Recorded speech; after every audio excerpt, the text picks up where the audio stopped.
al menos todo el primer capítulo, para el primer aporte nos vamos a dedicar a consolidar elementos de metodología y vamos a ver cómo durante el segundo y tercer capítulos o segundo y tercer aportes podemos hacer la tesis. Eh, Bien, entonces desde ese punto de vista, ya les voy adelantando, cada uno de ustedes tiene que plantear un tema necesariamente, el tema es individual y tiene que elaborar el proyecto o protocolo de investigación. Para ello, lógicamente, yo voy a compartir con ustedes los contenidos, la forma como vamos a hacerlo, y ustedes por su parte tienen que avanzar ello.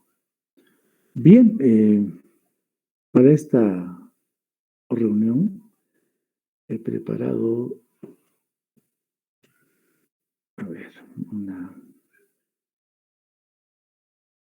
unas diapositivas. Doctor, disculpe la interrupción. Sí, dígame. No se olvide de grabar la clase, por favor, doctor. No hay la opción de grabar, señorita Osorio. Ah, ya, doctor. Voy a... Yo siempre grabo, y es la primera vez que, fíjese, estoy nuevamente viendo y no hay la opción de grabar. Lo mismo me ha pasado con los otros cursos. Entonces, es preocupación de muchos profesores. La universidad esta mañana nos ha comunicado de que están preparando una nueva plataforma, me parece que va a ser en Google Meet, y vamos a tener que cambiar de plataforma para las clases, aprender un poco el manejo de esta otra plataforma, y ahí ellos indican que sí se va a poder grabar adecuadamente.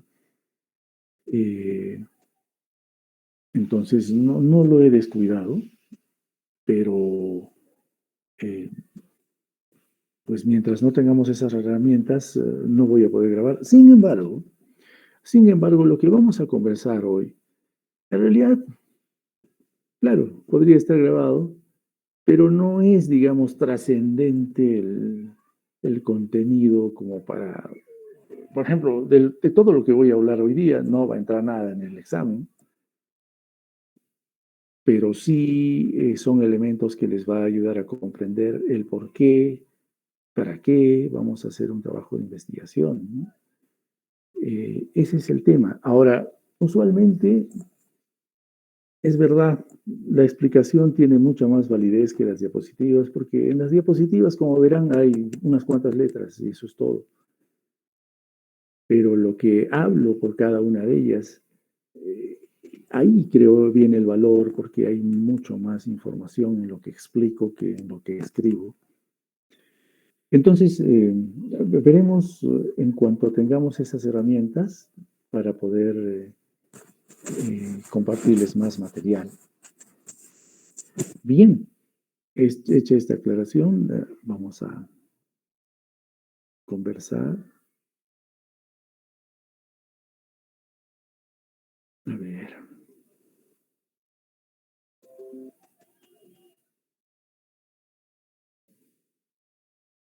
¿Se puede ver la lámina? Sí, doctor, sí se ve la pantalla. Listo, muchas gracias. Bien, entonces, en realidad, ahí decimos tema de investigación, pero la clase en sí son líneas de investigación. Eh, Mejor, ¿no? Pues lo pongo. Estuve trabajando eso.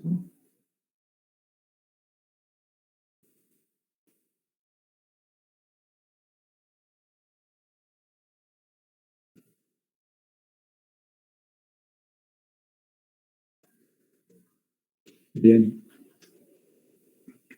¿Por qué líneas y no temas? Es que ahí la mezcla entre de metodología y nuestro curso. Miren,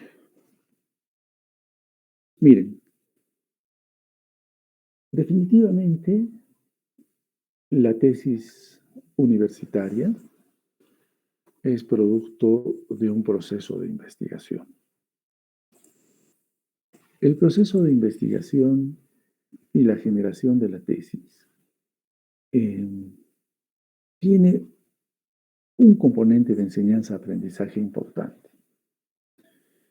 Entonces, cuando decimos aplicaciones de la investigación, una de ellas es la docencia, pero la docencia a su vez regresa a la investigación.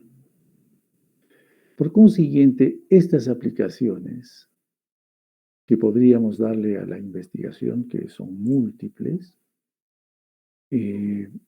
empezando porque vamos a dar la generación del conocimiento, como ustedes saben, a través de la investigación vamos a generar conocimiento. Pues este conocimiento tranquilamente podría estar insertado en una tesis universitaria. Es un poco la secuencia que quería yo iniciar en la conversación. Y para ello, para que nosotros tengamos un proceso de investigación, por eso el título estaba como tema, necesitamos justamente eso, el tema de investigación. Con esto en la última lámina vamos a volver a hablar de lo mismo.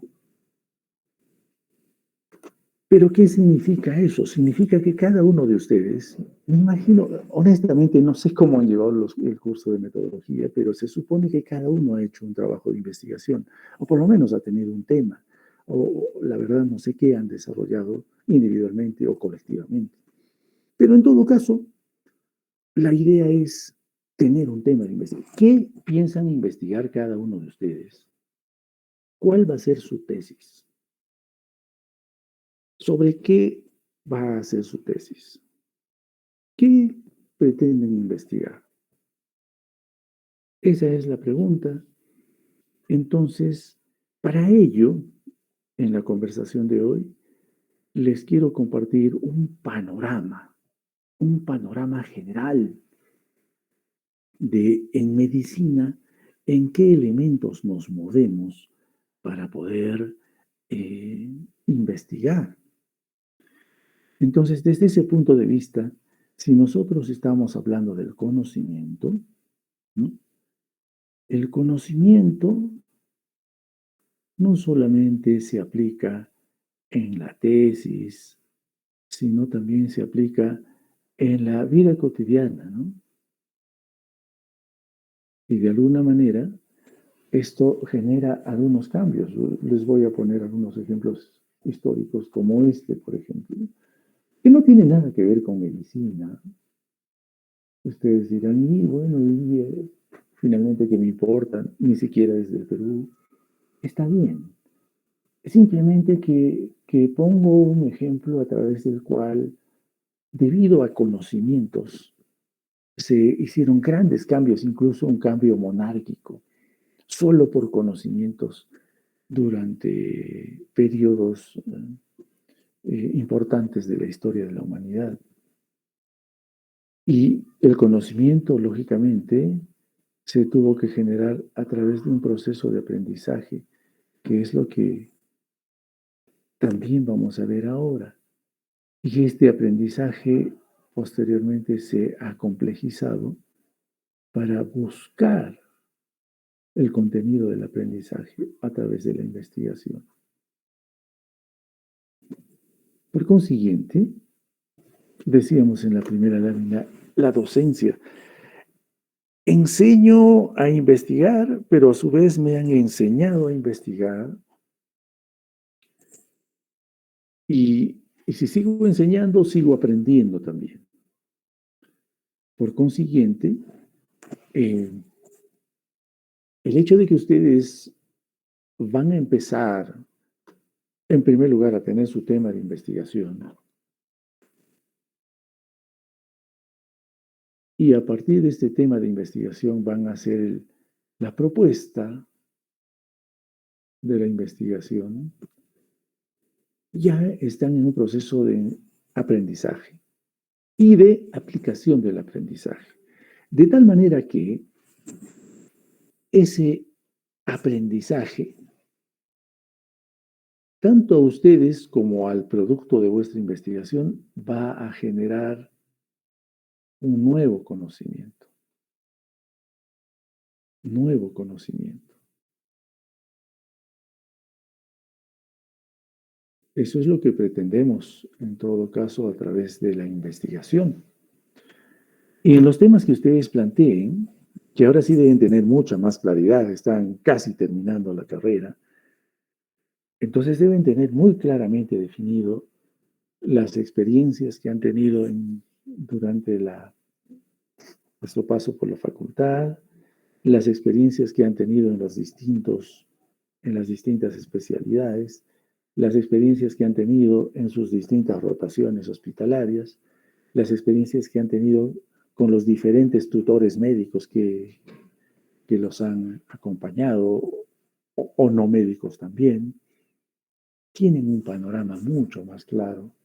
Entonces vuestras propuestas de tema seguramente van a ser mucho más eh, expectantes, ¿no? Más maduras para desarrollar la investigación. Y con ello, lo que ustedes van a hacer es adquirir un tipo de poder, ¿no? Porque necesariamente el conocer nos genera un grado de poder. Cuanto más conozcamos de algún tema en particular, vamos a convertirnos en cierta forma un referente, en alguien que tenga el poder respecto a ese tema. Bien, entonces, en función de ello,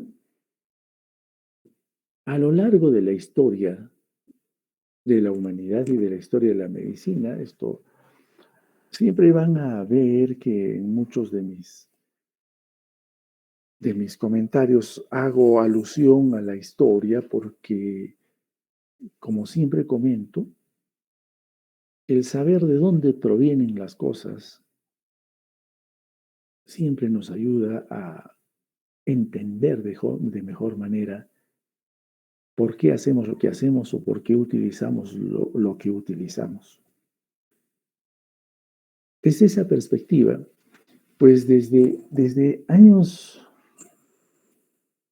muchos años antes, desde 3000 años, podríamos hablar hasta de 3000 años antes de Cristo, o 280 a 300 años antes de Cristo.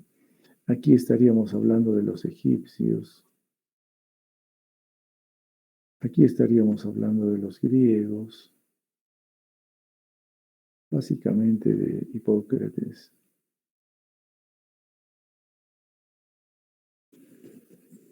¿Qué hicieron ellos? No eran investigadores. Bueno, con la terminología actual sí podrían haber sido, ¿no? Esa vez no se llamaba investigación. Y es más, investigación es reciente, estamos hablando de un siglo, siglo y medio atrás, a lo mucho. Pero ¿qué hacían? Ellos escribían y consignaban sus hallazgos en un papel.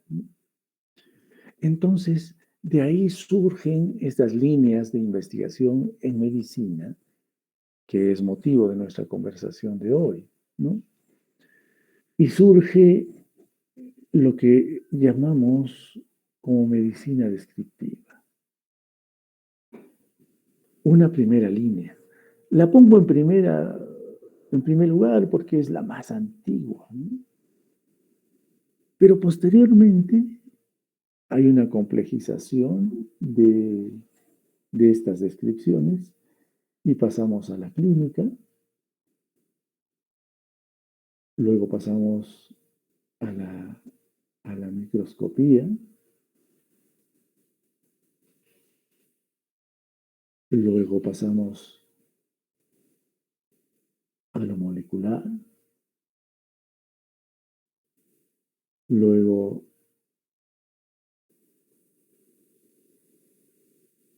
pasamos a lo informático,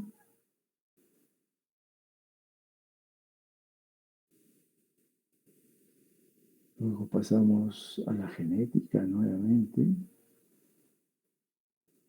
pero una genética avanzada, no una genética eh, como en sus inicios fue, ¿no? No estamos hablando de Mendel, estamos hablando ya de aspectos bastante complejos. Luego pasamos a dar importancia a la salud pública y luego damos importancia a las contingencias.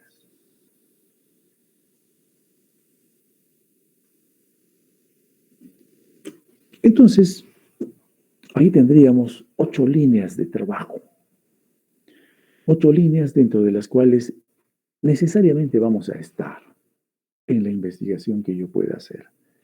Entremos en algún detalle. Decíamos que la medicina descriptiva era pues la primera expresión de los médicos o de las personas o de los sacerdotes que hacían medicina hace miles de años incluso, ¿no? Y solo estamos hablando de, digamos, de una cultura. Podríamos hablar paralelamente, podríamos hablar, aquí también podríamos hablar de los chinos, podríamos hablar de los árabes. Sin embargo, no es una clase de historia. Lo único que quiero resaltar de este comentario es que miles de años antes ya se consignaba por escrito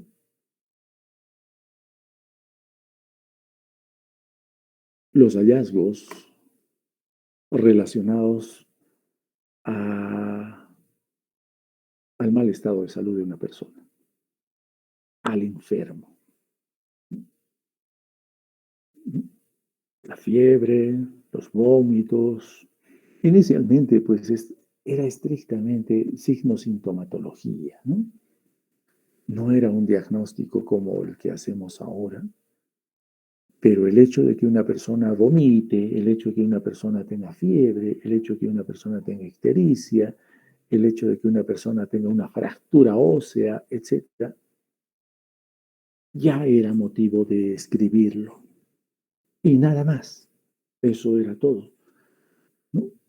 No había una terapéutica, mucho menos una etiología, ni una secuencia organizada como la hacemos ahora, pero ya se describía. En función de esa descripción, describir simplemente es relatar lo que veo y punto. Y estoy seguro que muchos de ustedes van a proponer temas descriptivos, ¿no?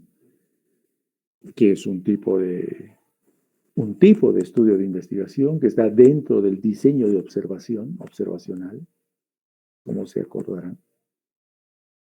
Entonces van a describir y van a decir, a ver, estoy trabajando sobre cesáreas en adolescentes en mi hospital y voy a describir cuántas adolescentes y de qué edades han acudido gestando y han dado a luz mediante operación cesárea y posiblemente también digan qué tipo de producto tuvo, si fue varón, mujer, a término, no a término, cuál fue la evolución clínica de la paciente. Y eso es todo, ¿no? Una descripción. Bien, pero luego, Claude Bernard, que es, digamos, hacemos un hito, o sea, no hay matemáticamente eh, determinado a nivel mundial ni la historia que diga a partir de tal persona o de tal fecha cambiaron las cosas, no necesariamente es así. Pero Claude Bernard, este médico, incluyó en sus descripciones la terapéutica, los posibles orígenes de la enfermedad, etiología, y se convirtió de ser simplemente descripción a ser ya algo más complejo como es la clínica. Y de aquí surgen cosas mucho más complejas, como por ejemplo un tipo de diseño experimental que se llama el ensayo clínico, que quizás es el más riguroso de las investigaciones en medicina, las más complejas, las más largas, las más costosas y las que tienen muchos intereses también, ¿no? Como en su momento seguramente ustedes han estudiado. Pero ir de Claude Bernard al ensayo clínico, pues hay una distancia gigante, ¿no? Es pasar de una trocha carrozable a una autopista de alta velocidad. Eh, pero esa es la evolución, ¿no? Ya hubo una sistematización. Además, ya se enseñaba, se formaban médicos más, digamos, organizadamente, universitariamente. No olvidemos que la formación de médicos formal, aparte de la formación de los griegos, que fue mucho más antes, estamos hablando de 200 años, 80 años antes de Cristo, si hablamos de Hipócrates, o si ustedes de repente quieren mencionar a Galeno, que fue, que desarrolló su medicina en Roma, pero Galeno fue griego también, como ustedes deben saber. Eh, Aparte de esta época, la formación de los médicos, voy a hacer, no estaba preparado eso para esta clase, pero estamos viendo todavía al siglo XI, sí, de la Edad Media, inicios de la Edad Media, en donde se genera la primera escuela de medicina formal en Italia. Y a partir de ahí ya empiezan a formarse médicos progresivamente con las limitaciones que había durante la Edad Media. Entonces, la clínica era incipiente hasta el siglo XIX, que le dan mucha más forma a la clínica, ¿no? Y progresivamente pues avanza hasta lo que es hoy. Ustedes tienen claridad, bastante claridad de lo que es la clínica. Bueno, pero también existe la propuesta o el descubrimiento, si cabe el término, de que hay lesiones microscópicas. Hay lesiones, etiología de enfermedad no visible a simple vista y que a través del uso del microscopio y posteriormente de otros procedimientos que de igual manera han sido tan complejizados como el uso del micrótomo, eh, para afinar las láminas de tejidos que hay que leer. Virchow hace esa su propuesta y dice, no, hay enfermedades cuyo origen no las vemos, pero yo demuestro de que hay células y tejidos que se alteran, que dejan de ser normales por diversas razones y que generan patología. A esto, por supuesto, hace una complementariedad Louis Pasteur,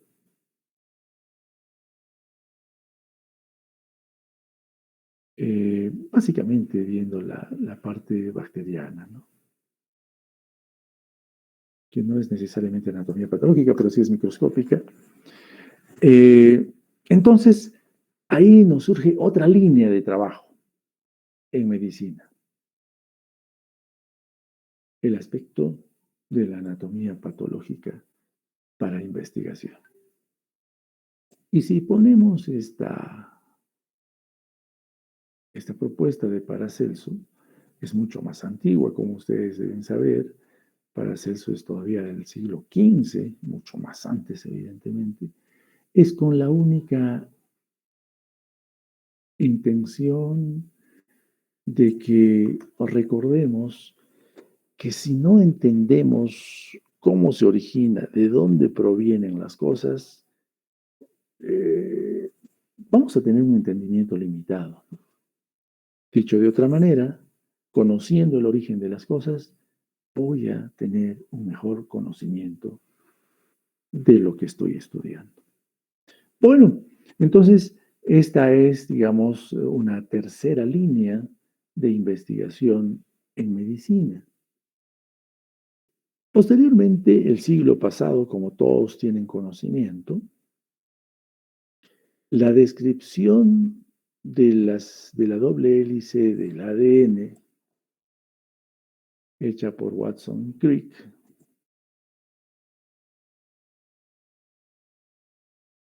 nos permite saber de que más allá del microscopio todavía hay algo mucho más pequeño y que estaría casi ligado a la genética propiamente dicha. Todavía no lo es.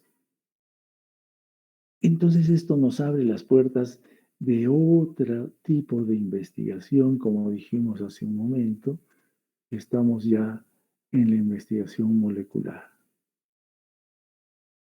¿no? Inclusive, no se olviden que la descripción del genoma humano, bueno, supongo que esto han llevado en genética, es muy reciente, ¿no? Nada más del año 2000. Entonces, allí tenemos otro elemento para poder hacer investigación en medicina. Y la nanomedicina, como también ustedes deben tener conocimiento, ya es la intervención terapéutica, básicamente, microscópica o casi microscópica o muy pequeña, con el uso de tecnología moderna, que son otros temas. O sea, si ustedes tuvieran la oportunidad de ver cómo se hacen estos tratamientos, es realmente alucinante. Y que seguramente van a tenerlo, ya siendo médicos, van a tener muchas oportunidades de ello. Bueno, entonces ahí ponemos como una cuarta línea de investigación, reitero, por simplemente el orden histórico de las cosas. Pero luego viene la aplicación, más que aplicación, digamos, el registro de lo que hago en medicina, de lo que encuentro en medicina, en lugar de registrar en un libro y en una biblioteca, empiezo a registrar digitalmente, lo que ahora llamamos la web. Entonces ustedes seguramente han entrado o han escuchado sobre la página Cochrane, que viene justamente de Archibald Leman Cochrane, que también fue médico, que fue quien propuso por primera vez el uso eh, de la tecnología informática para la medicina. Y de aquí vienen otros elementos. Incluso hay la medicina, se aleja un poco de la medicina, eh, porque estamos hablando de elementos ya eh, virtuales. Por ejemplo, la historia clínica, se me ocurre, la historia clínica virtual. Esta es una realidad. Actualmente en el Seguro Social en todo el Perú, la historia clínica es virtual. Esto viene de hace mucho tiempo. Yo me acuerdo mucho cuando tuve la oportunidad de trabajar con historias clínicas virtuales y todavía, a ver, el 2014, 2015, no, 2000, no, 2004, 2005, sí, ese es hace algún tiempo, en Francia, en el hospital que trabajé, que estudié y trabajé en ese momento, la historia clínica era virtual ya en ese momento. Para nosotros en el Perú, la historia clínica virtual como tal, masivamente difundida, pues no tiene más allá de unos 3 o 4 años. Han habido ejercicios. Una cosa es que haya un ejercicio en una clínica X, pero estamos hablando del país. Y de salud está en todo el país. Por esa razón lo digo, ¿no? Entonces, también aquí hay otros elementos, ¿no? que, que lindan, por ejemplo, algo que no pensaba con la biomecánica. Yo tuve la oportunidad de enseñar un curso de biomecánica que no fue nada fácil en ingeniería electrónica hace varios años. Y ahí viene el nexo entre la tecnología propiamente dicha y la medicina. A ver, se me ocurre poner un ejemplo cotidiano y simple que ustedes lo conocen. Por ejemplo, un electrocardiograma. Por ejemplo, un tomógrafo. Muy bien, cualquiera de ustedes va a poder manejar un electrocardiograma, va a procesarlo, va a sacar la cinta del electrocardiograma o la va a ver en la pantalla y va a interpretar. Perfecto, esa es la labor del médico. O unas placas de tomografía, incluso pueden ustedes sacarlas si hacen radiología. Sale la placa, la leen, muy bien, hacen su diagnóstico. Perfecto, esos somos los médicos. Pero la pregunta es, ¿quién construye ese aparato? ¿Quién construye el electrocardiógrafo? ¿Quién calibra el electrocardiógrafo? ¿Quién hace de que el electrocardiógrafo o el tomógrafo saque el trazado o las imágenes que yo necesito ver para diagnosticar? Y todo lo que significa el funcionamiento de esos aparatos. Por ponerles un ejemplo. Podríamos hablar de un ventilador mecánico, de tantos aparatos. ¿Quién hace eso? Eso no hace un médico. No hace un médico. Lo hace un ingeniero biomecánico o un ingeniero electrónico. Y les digo con todo conocimiento de causa, les decía por eso, porque en su momento tuve la oportunidad de desarrollar ese curso. Entonces, este es otro campo gigante de investigación en medicina, ¿no? Entonces, nos hace cambiar nuestro pensamiento hacia otro aspecto para reflexionar y decir, bueno, sí, sí sé que hay un electrocardiógrafo, pero nunca se me había ocurrido pensar cómo funciona ese aparato, ¿no? Por ejemplo. Bien, Yendo en el tiempo, llegamos al 2007 en realidad. El 2007, Mario Capecci, que es este doctor, gana el premio Nobel en medicina por sus investigaciones con células madre, ¿no? He puesto la flechita porque es el más viejito, el que está a su lado es quien les habla.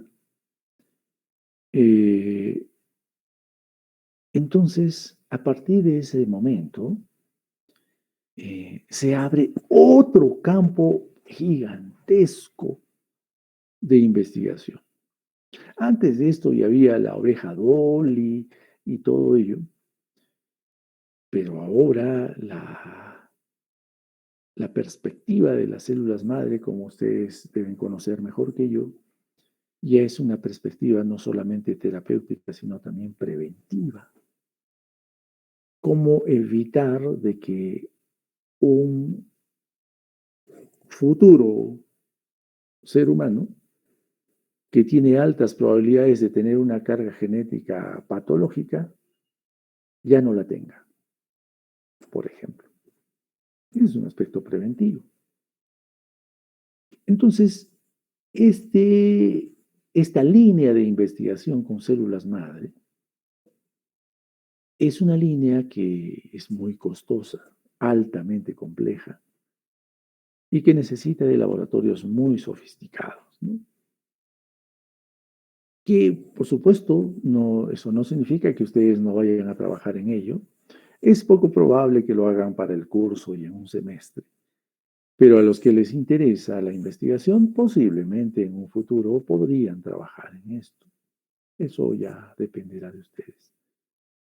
Entonces, esa es otra línea gigante de investigación. Bien, pero yendo más allá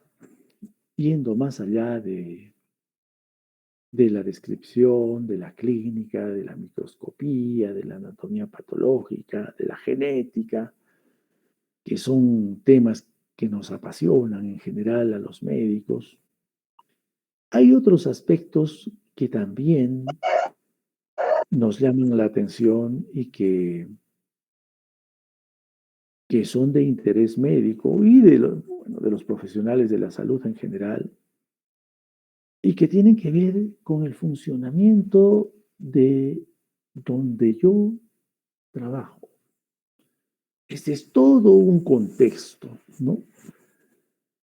Lamentablemente no hemos llevado gerencia con ustedes, pero si hubiéramos llevado el curso de gerencia, hubieran visto detalladamente cada uno de estos componentes, que seguramente lo han hecho, ¿no? Entonces, es importante saber que un sistema de salud o un sistema sanitario funciona en base a determinadas políticas, funciona en base a estrategias de salud, funciona en base a dinero y funciona en base a leyes. Ninguna de ellas son completas, tienen vacíos, además los escenarios cambian. Cuando han llevado epidemiología, ustedes habrán aprendido de que los escenarios son cambiantes permanentemente y cada escenario requiere de determinadas particularidades. Y ahí entramos con estos temas de sistemas de la salud. Que de igual manera quizás a ninguno de ustedes se les ocurrió saber, por ejemplo, a ver cómo funciona una estrategia sanitaria. Podríamos hablar, digamos, de VIH. ¿A alguno de ustedes se le ha ocurrido trabajar en VIH desde el punto de vista de la organización de la atención de los pacientes con VIH? Por ejemplo, ¿no? O estrategia sanitaria, inmunizaciones. ¿A alguno de ustedes se le ha ocurrido hacer una investigación? Y eso lo podrían hacer cualquiera de ustedes en este momento, sobre todo los que están interesados en pediatría, eh, hacer una investigación sobre los efectos llamados ESAVI, en los niños que se están vacunando actualmente contra el COVID-19, y es parte de una estrategia sanitaria, etcétera, etcétera, etcétera, ¿no? Entonces, esta séptima línea les abre otra perspectiva, es otra puerta, por decirlo de alguna manera, ¿no? Y finalmente, esta octava línea de investigación, que hablamos de necesidad sanitaria, contingencias, ¿no? Contingencias, problemas sanitarios imprevistos, ¿no? O implicancia social de los aspectos sanitarios. Dicho de otra manera, ¿qué pasa en una emergencia masiva?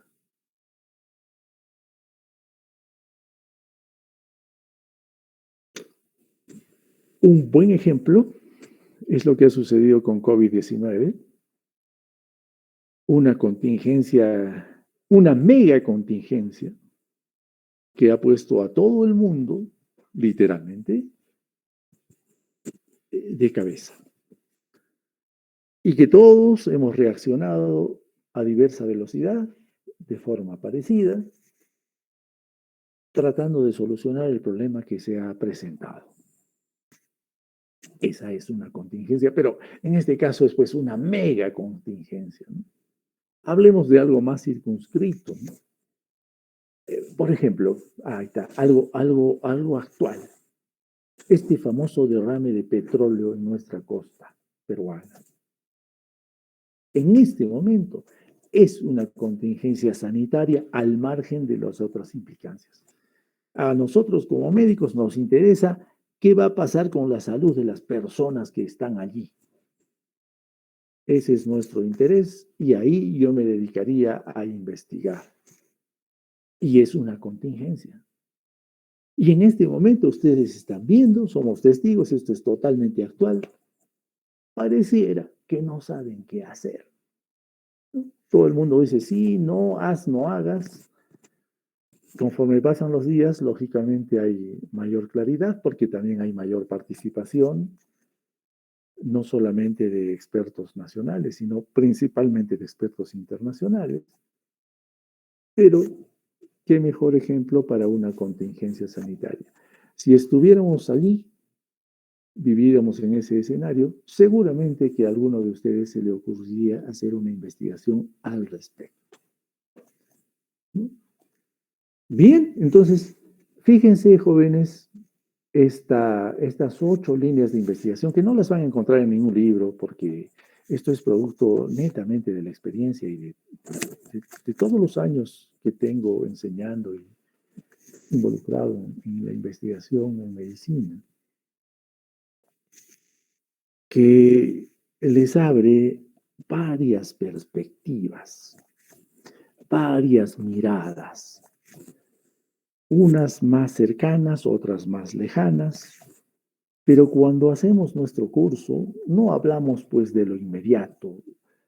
A mí no me interesa tanto que ahora hagan un gran trabajo de investigación y que aprueben con 20, ¿no?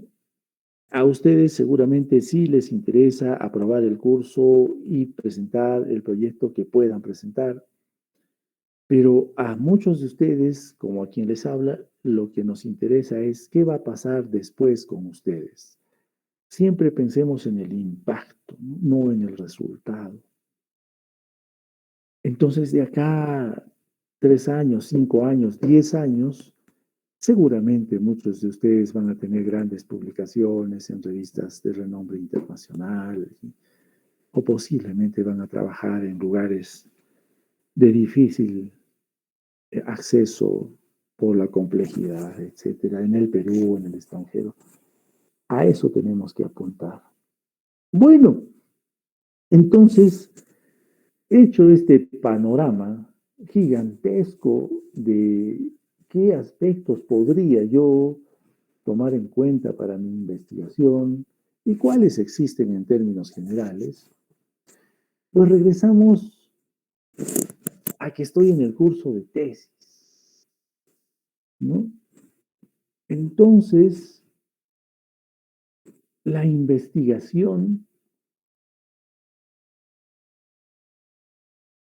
en este momento para mí es parte de mi formación. Y como parte de mi formación que estoy en pregrado, yo debo generar un producto. Y este producto tendrá que llamarse tesis. Tendrá que llamarse tesis. Y con esta tesis, ¿qué va a pasar? Con esta tesis me voy a convertir en médico cirujano. Es decir, ¿qué cosa es esto? Es una profesión. Es un poco la esencia del curso, ¿no? Con esta simple lámina podríamos hablar de todo el curso de tesis 1. Bien, entonces ahí tenemos que abocarnos ahora. Pero al mismo tiempo, como les había comentado, no solo tenemos que pensar en este momento, tenemos que pensar en lo que va a pasar después. ¿Y después qué va a pasar? Después, ustedes van a pensar que no es suficiente ser médico cirujano o médico general, que yo necesito hacer algo más complejo, ¿no? Después. Entonces, después, ustedes pensarán en ser especialistas.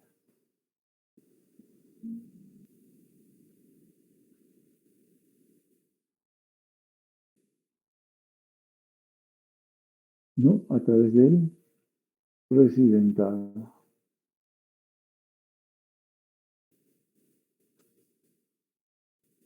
Residentado médico. Donde también tienen que hacer una tesis. En realidad van a hacer un protocolo, como vamos a hacer en este curso. Y seguramente con muchos de ustedes nos vamos a encontrar, porque hace algún tiempo, hace varios años, fui también profesor de residentado, también en investigación, y seguramente nos vamos a ver con algunos de ustedes, los que hagan la residencia acá en Cusco. Y bueno, ojalá puedan salir, no necesariamente a Lima. Si pueden, vayan un poquito más lejos. Bueno, entonces los médicos buscamos esto, la especialidad. Voy a ser especialista. Y tienen que ser especialistas. Pero al mismo tiempo, los que tienen interés académico, ¿qué significa académico? Enseñar, ¿no? ¿Y quiénes enseñan? Los profesores. ¿Y qué tipo de profesor? Bueno, universitario, lógicamente. ¿Y cómo es la carrera universitaria? Para ello, cortamos acá. Si hago este posgrado, terminando mi carrera de medicina, ya soy bachiller en medicina. Aquí previamente soy médico cirujano.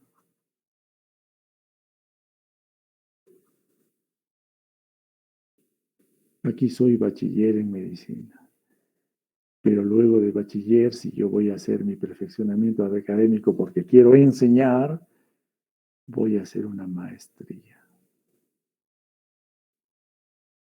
Y si todavía quiero perfeccionar y ser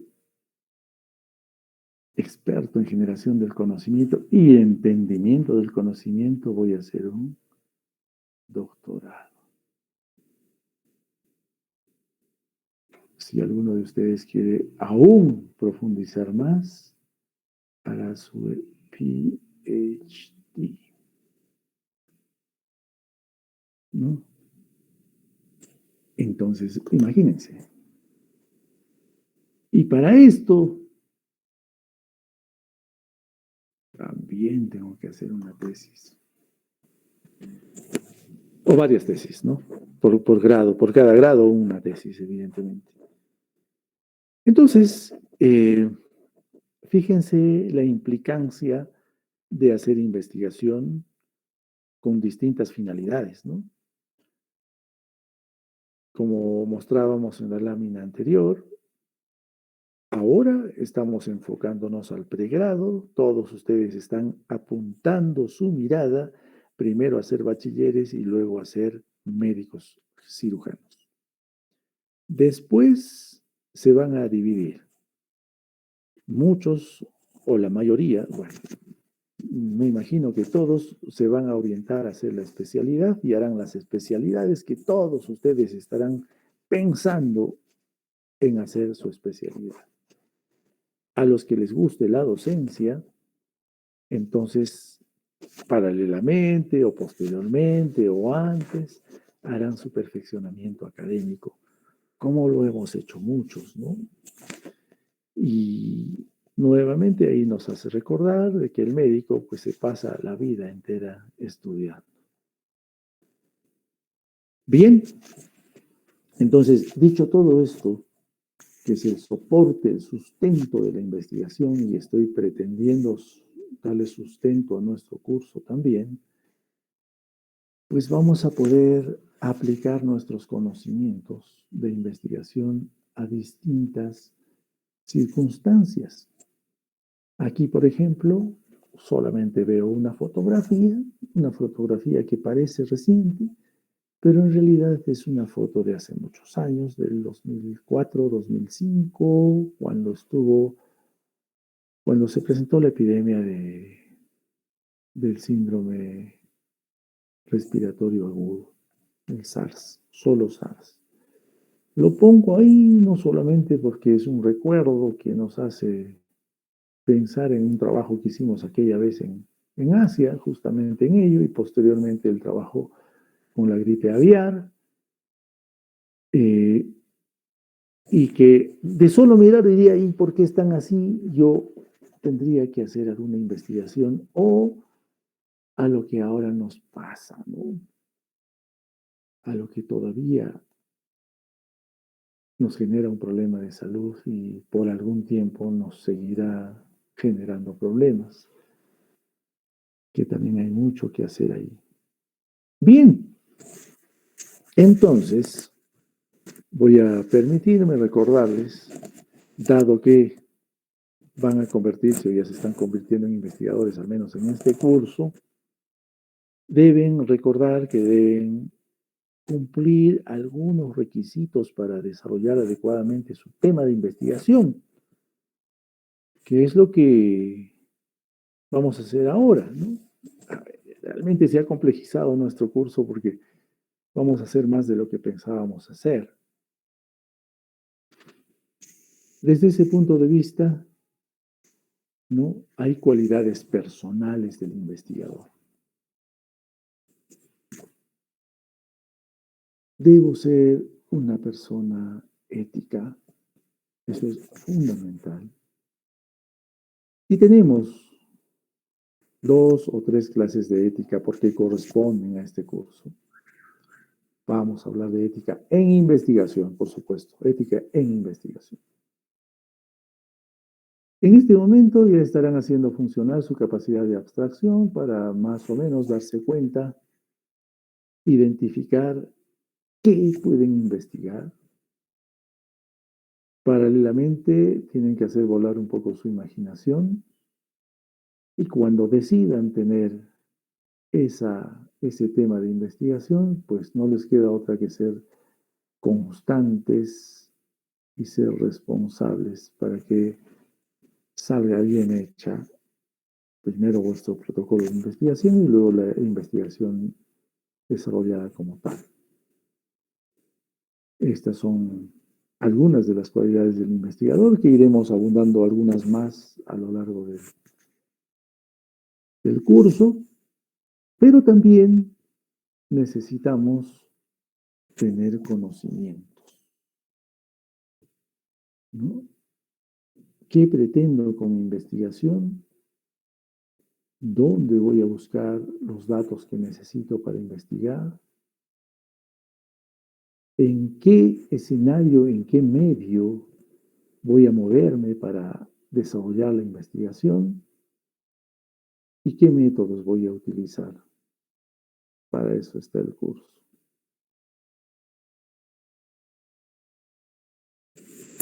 Entonces, esto es lo que nos corresponde hacer ahora, a cada uno de ustedes. Antes de terminar, entonces necesitan, como dijimos, la primera lámina, y les dije al final de la clase voy a volver a mencionarles que ustedes deben plantear un tema de investigación, es decir, tienen que responder a la pregunta ¿qué? ¿Qué voy a investigar? ¿Qué van a investigar, jóvenes? Apóyense en la realidad actual que tienen. Cada uno de ustedes tiene una experiencia durante la facultad que, ¿qué les llama la atención? ¿Qué quisieran saber que no saben y que ustedes podrían generar ese conocimiento? ¿No? Revisen eso. Si encuentran la respuesta, entonces ya saben lo que van a investigar. Y si no, seguimos buscando. Al tener la respuesta, entonces tendré que responder a la pregunta, ¿por qué voy a realizar la investigación que estoy planteando? Si yo voy a hacer una investigación, digamos, a ver, en secuelas post-COVID, digamos, la pregunta es, ¿por qué voy a hacer esa investigación? ¿Cuál es mi motivación para hacer esa investigación, específicamente esa investigación? Como ustedes deben recordar, esto se llama planteamiento del problema. Felizmente todos ustedes han hecho eso, entonces no hay mayor cosa que abundar ahí. Lo estamos recordando. Entonces, luego del planteamiento, al responder por qué, cuando escriban su planteamiento, yo voy a hacer la formulación del problema. Y como se acordarán, la formulación del problema no es otra cosa que la pregunta de investigación.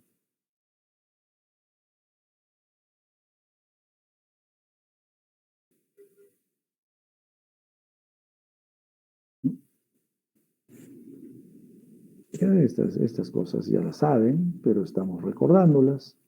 Y cuando ya tenga mi pregunta de investigación, me voy a plantear la pregunta, ¿para qué?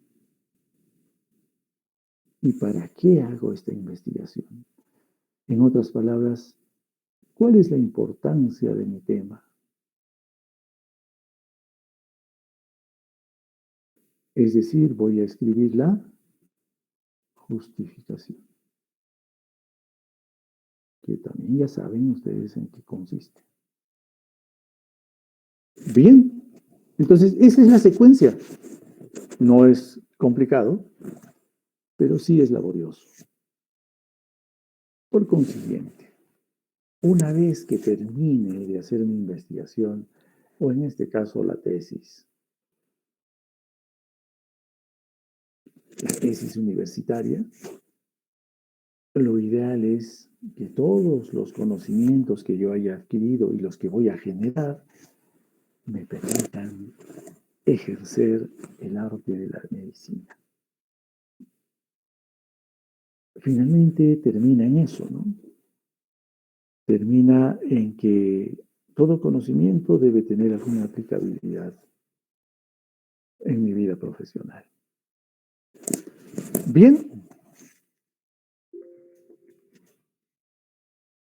esto es lo que quería compartir con ustedes hoy, haciendo un recordaris de la investigación, las líneas de investigación.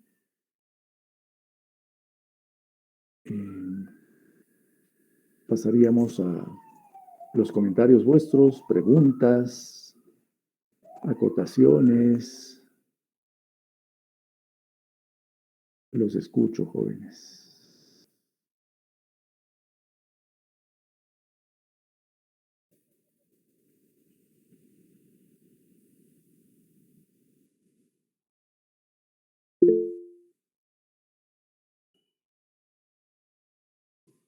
Sí, a ver, el señor Mesa primero y después el señor Fernando Quente. Los escucho. Buenas noches, doctor. Le quería preguntar, para elegir el tema de la tesis, ¿qué tan Sí. novedoso tiene que ser el tema? Me refiero a respecto a investigaciones similares que se hayan hecho en otros países, por ejemplo. Mire, para fines del curso, la idea es que sea aplicable acá.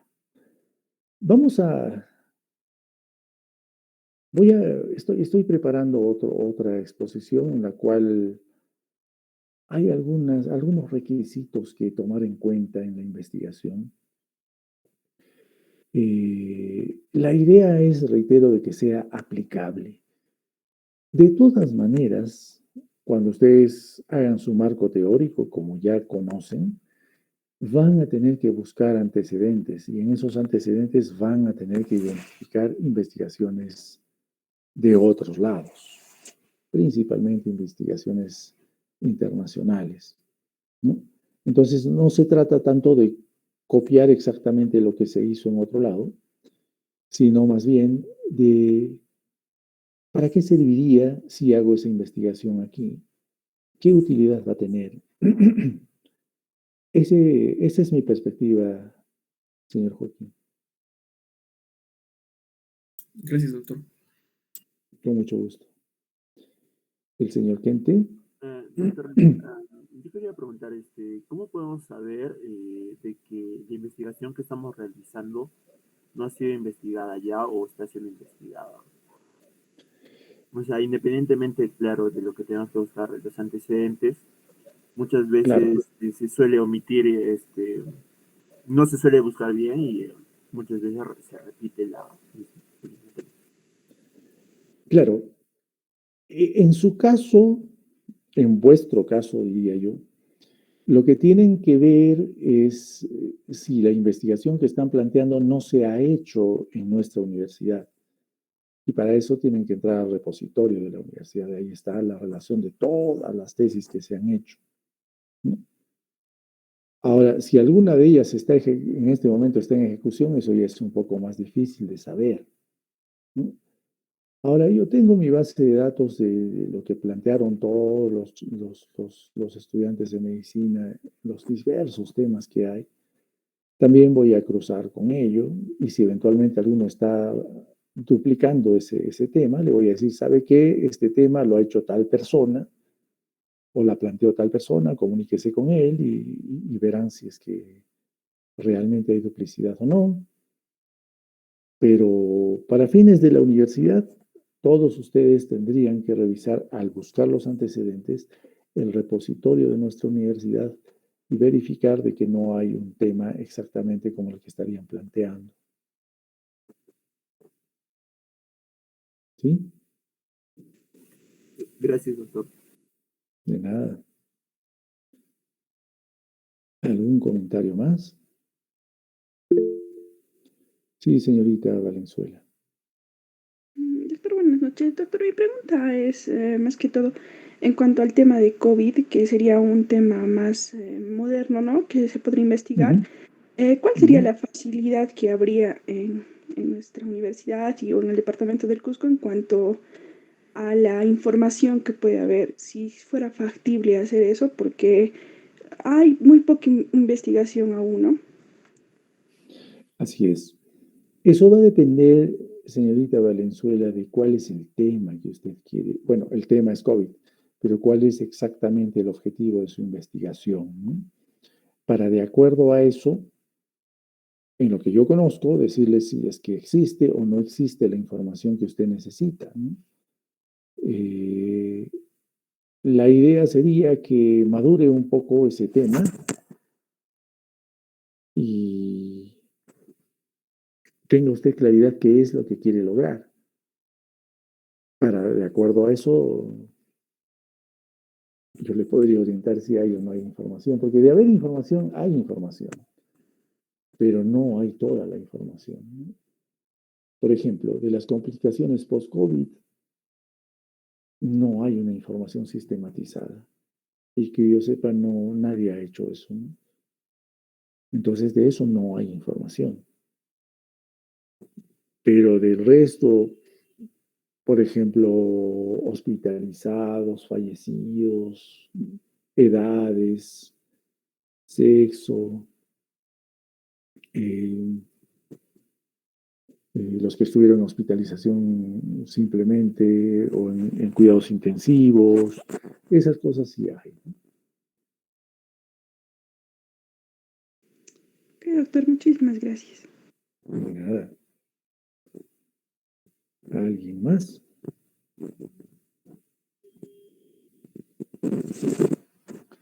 Mientras van pensando, vamos a ver quiénes estamos. Usualmente tomo asistencia de manera aleatoria, no necesariamente sí, pero en todo caso, como necesitamos saber quiénes estamos,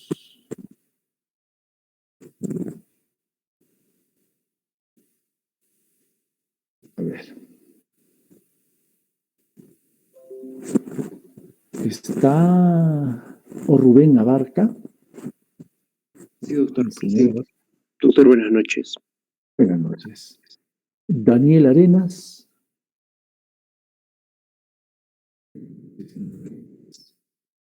Rodrigo Ataucinchi.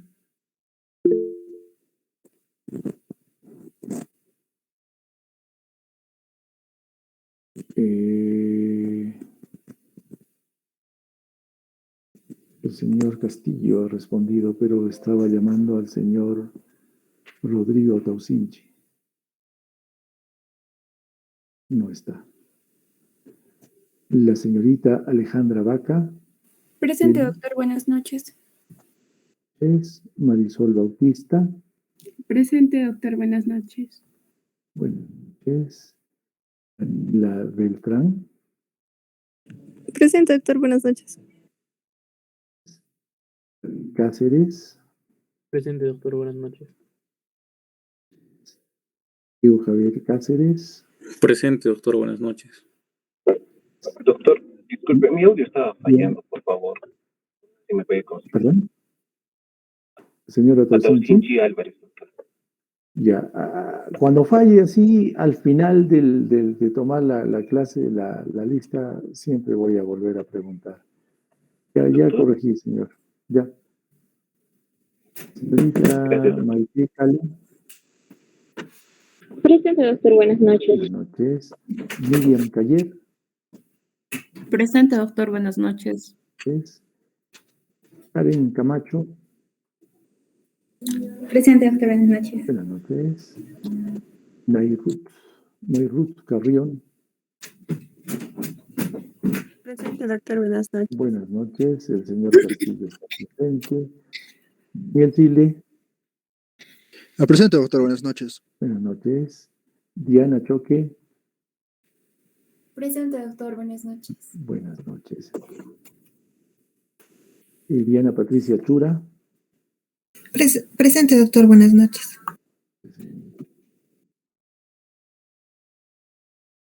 Lucía Lucero Coaguila.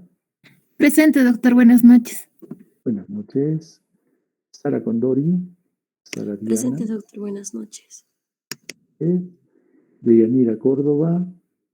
Presente, doctor. Buenas noches. Lucero del Carmen Cornejo. Doctor, buenas noches.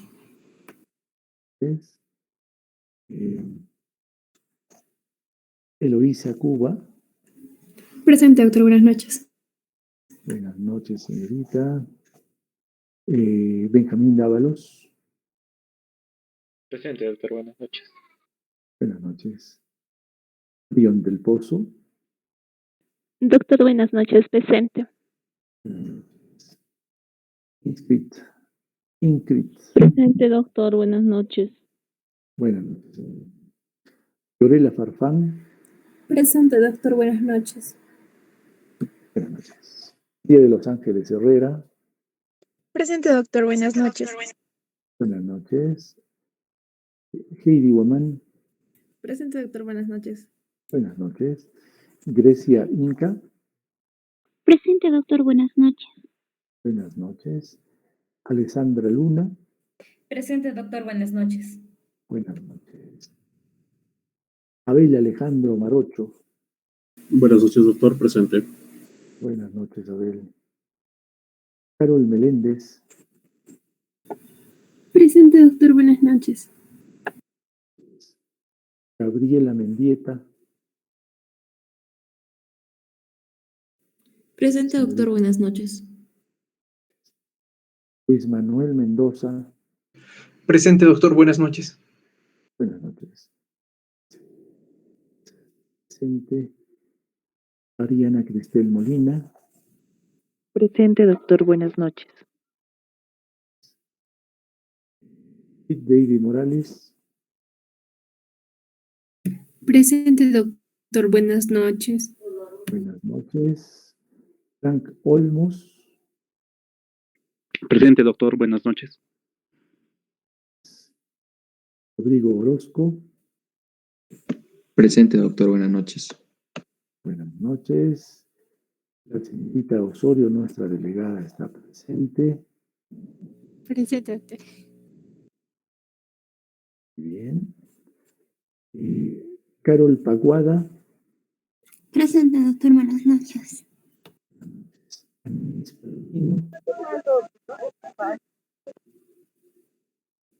Señorita Palomino.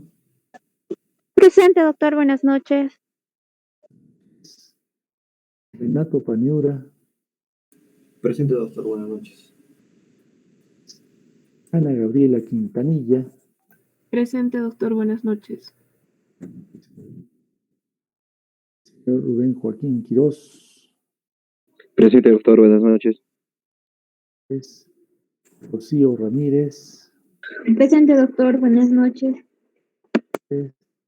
Daniela Sánchez. Presente, doctor. Buenas noches.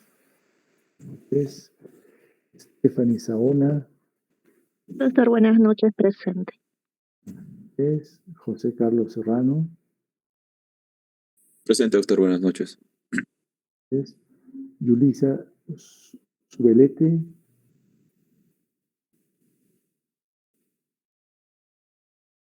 Señorita Subelete Medina. Presente, doctor. Buenas noches. Buenas noches. Nicole Tagle. Presente, doctor. Buenas noches. Alexander Terán. Doctor, muy buenas noches. Presente. Alex Tumpe. Presente, doctor. Muy buenas noches. Buenas noches. Señor Fernando Gente está presente. Buenas noches. Alicia Valenzuela. Presente, doctor. Y el señor Jason Vara. Presente, doctor. Buenas noches. Buenas noches. Jóvenes. estamos todos, es una satisfacción poder contar con todos ustedes. Vamos a esforzarnos, como dije, tanto ustedes como quien les habla, por hacer un buen curso, para que sea de utilidad para ustedes. Muy bien, jóvenes, esto es lo que quería compartir con ustedes hoy.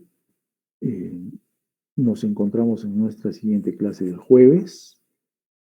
Que tengan una bonita noche. Buenas noches con todos. Hasta la próxima clase. Buenas noches, doctor. Muchas gracias.